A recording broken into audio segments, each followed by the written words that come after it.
Bienvenue dans le journal télévisé de Saint-François à Notre-Dame. En voici les titres. Au sommaire de notre journal, la rentrée scolaire sera à l'honneur. Nous évoquerons également le sujet des médiateurs. Ensuite, nous aborderons la spécialité numérique et sciences informatiques. Nous parlerons également de style vestimentaire.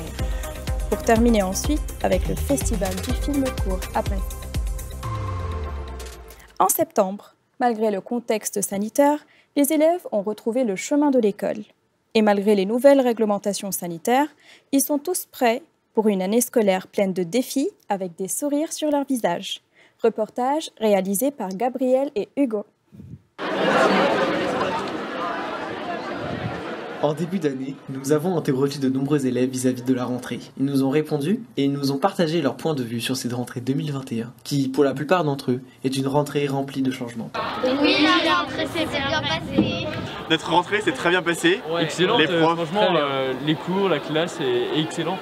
Hein. Ça s'est très bien passé. À vrai dire, je suis nouveau dans le collège Saint-François. Mais je trouve que ça s'est bien passé parce que j'ai réussi à me faire des amis très rapidement.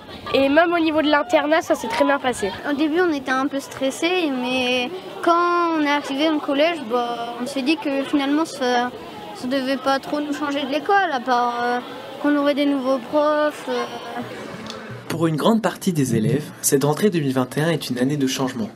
Elle prépare une année importante, notamment avec les différentes épreuves du brevet des collèges et du baccalauréat. Non, ouais, le bac s'est bien passé pour tout le monde. Et puis on espère avoir notre bac à la fin de l'année.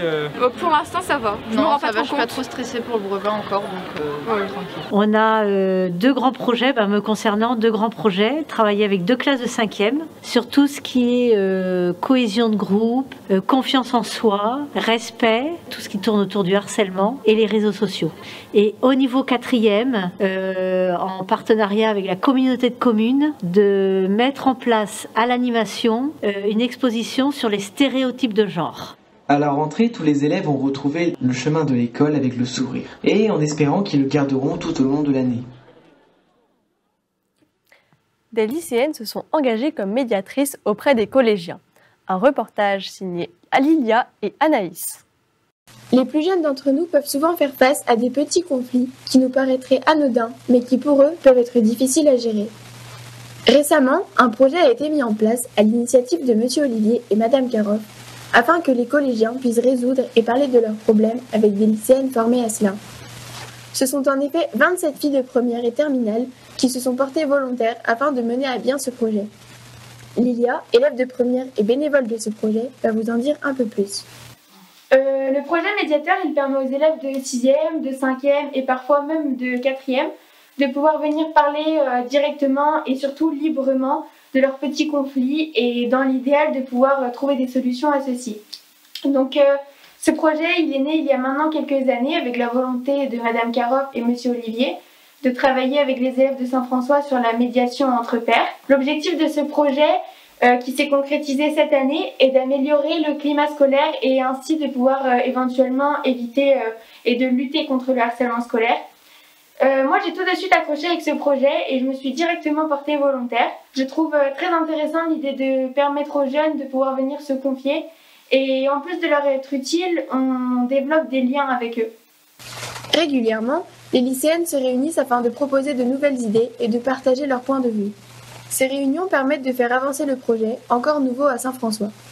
Ce projet n'est pas encore connu de tous à Saint-François-Notre-Dame et nos lycéennes mettent tout en œuvre afin que le projet soit reconnu de la 6e à la terminale. Anaïs, qui a récemment entendu parler de ce projet, va vous donner son avis. Alors, je pense que le projet médiateur est vraiment une très belle initiative de la part des enseignants. C'est une très belle idée d'avoir mis en place ce projet.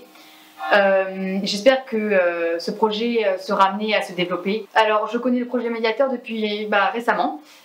Et quand j'étais en 6e, c'est vrai que j'aurais adoré pouvoir me confier à des jeunes, à des lycéennes pour faire face à ces moqueries. Le projet médiateur est encore récent, mais commence déjà à porter ses fruits. On espère que les jeunes continueront à rencontrer les plus grands et que, grâce à ce projet, les relations entre collégiens s'amélioreront sur du long terme.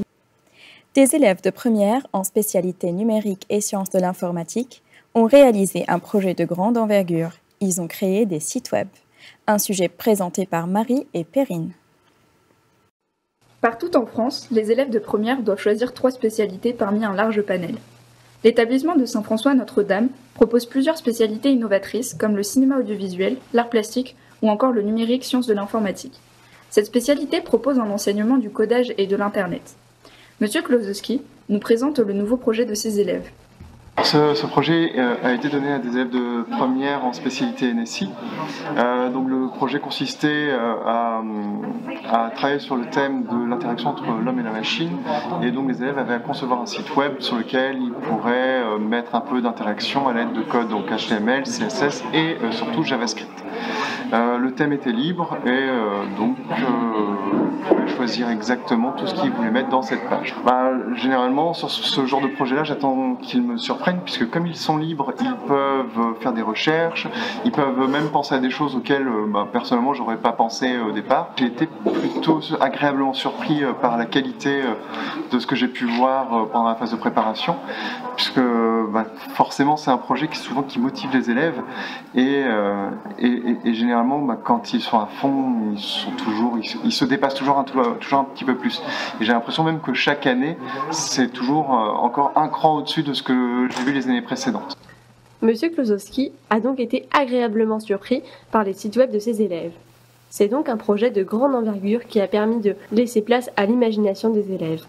Cédric, un élève de première en spécialité NSI, témoigne. Donc on a dû faire un site web sur le thème de notre choix. Ça nous a pris quand même pas mal de temps parce qu'il fallait faire un site assez qualitatif. Et comme on n'avait pas toutes les informations dans le cours, il fallait aller faire des recherches sur internet, etc. J'ai dû mettre, je dirais, une semaine, sans des pauses, mais une semaine à faire mes 2 pages. Forcément, j'ai eu des difficultés parce qu'on n'avait pas vu tout ce qu'on a mis dans le cours, dans le site en cours. Ce projet de site web a posé quelques difficultés aux élèves, mais a abouti, d'après M. Klosowski, à un résultat assez satisfaisant. Les élèves de première spécialité NSI n'ont pas fini avec les projets de grande envergure. Au fil de l'année, d'autres travaux avec un niveau encore plus élevé leur seront proposés. Le style vestimentaire est un sujet très important pour les adolescents. Alwena et Yuna sont partis à la rencontre des lycéens pour savoir un peu plus sur leur rapport avec la mode vestimentaire. Le style vestimentaire a une place importante dans notre vie, car il détermine notre apparence. Face à une grande diversité des styles, nous avons interrogé différents élèves sur la façon dont ils se décrivent et sur les marques et magasins qu'ils aiment et fréquentent. Alors, 3 mots pour décrire mon style, classique, simple et sobre. Streetwear, large et skater. Mes vêtements viennent de petits magasins dans les petites villes, par exemple la Main Bleue à Landivisiau qui fournit des marques comme Eden Park ou Ralph Lauren. Alors mes vêtements viennent principalement des magasins classiques, donc H&M, Cache-Cache, Zara. Voilà. Alors j'achète mes vêtements à Subiaco Skate Shop à Brest, parce qu'il faut soutenir les skate shops locales, et même si c'est pas très cher. Les produits sont de qualité, on est sûr d'avoir des prix abordables. Et puis c'est plaisant à aller dans des petits magasins comme ça. C'est plus facile d'accès, c'est à Brest, du coup c'est pas très loin. Différents rapports à la mode donc, mais les inspirations sont tout aussi variées. Mes inspirations sont principalement celles des années 50-60, qu'elles soient américaines ou françaises. Par exemple Frank Sinatra ou Dean Martin. Alors moi je m'inspire beaucoup des années 90, j'aimais bien cette époque, donc ça a beaucoup influencé mon style vestimentaire. Nous avons demandé son avis à Inès, élève en spécialité art plastique, sur l'image qu'elle a de la mode et de la place qu'elle occupe dans sa vie. J'explore plein de styles différents, j'ai des phases dans ma vie, donc maintenant je les exploite toutes. Et j'ai parfois des styles contradictoires et des fois mes amis qualifient mon style de mamie grunge parce que j'ai des styles un peu différents. J'aime par exemple les pulls un peu tricotés à motifs, les gilets aussi de laine et parce que j'ai plein de piercings, les cheveux colorés, rasés sur le côté. On peut rencontrer certaines personnes qui ont un style bien défini et quand on apprend à les connaître, cette impression qu'on a eue avec ce style, elle s'avère totalement fausse. Et je pense aussi que c'est une manière d'expression, mais que ça ne veut pas tout dire sur une personne. C'est donc un aspect secondaire de nos personnalités qui nous préoccupe parfois trop souvent, sans oublier l'impact écologique de la fast fashion, qui est un modèle à éviter. À nous maintenant de trouver un style vestimentaire pour nous plaire, tout en allant vers une mode plus responsable. Dans le cadre des sorties scolaires, et comme chaque année, une sortie a été organisée au lycée Saint-François-Notre-Dame, au Festival du film court à Brest pour sa 36e édition. Un sujet présenté par Alexis et Owen. Tous les ans, à Brest, se déroule le Festival du film court. Depuis la première édition du festival, le lycée Saint-François-Notre-Dame organise une sortie de 3 jours avec les premières et terminales SP et CAV afin d'y assister. Aujourd'hui, nous interviewons Alexis, qui a participé à cette 36e édition avec sa classe de première. Participer à cette édition du festival m'a permis dans un premier temps d'augmenter ma culture cinématographique, mais également d'augmenter mon esprit critique, mais également d'aborder des sujets sensibles tels que le racisme, le viol et plusieurs autres points qui sont assez durs à aborder, surtout pour des adolescents comme nous. Malgré le fait que ce soit la première fois au festival, je compte bien revenir l'année prochaine parce que j'ai beaucoup apprécié certains films, notamment En fin de compte, qui montrait avec un humour assez décalé une représentation de la misère dans la société d'aujourd'hui. Malgré la singularité du festival, les avis sur les œuvres projetées diffèrent, comme nous le démontre Owen.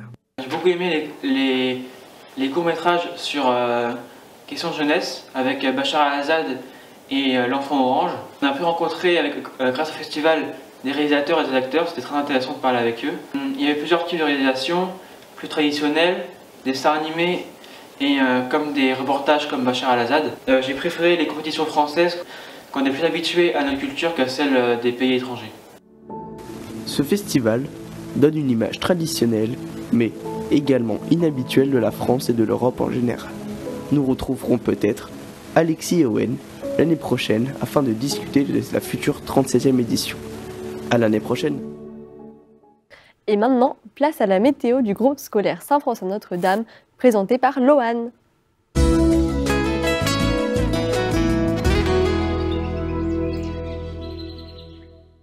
Bonsoir et bienvenue à la météo de Saint-François-Notre-Dame. Donc premièrement, nous pouvons remarquer qu'il y a un orage qui a explosé dans le bâtiment de sciences suite à une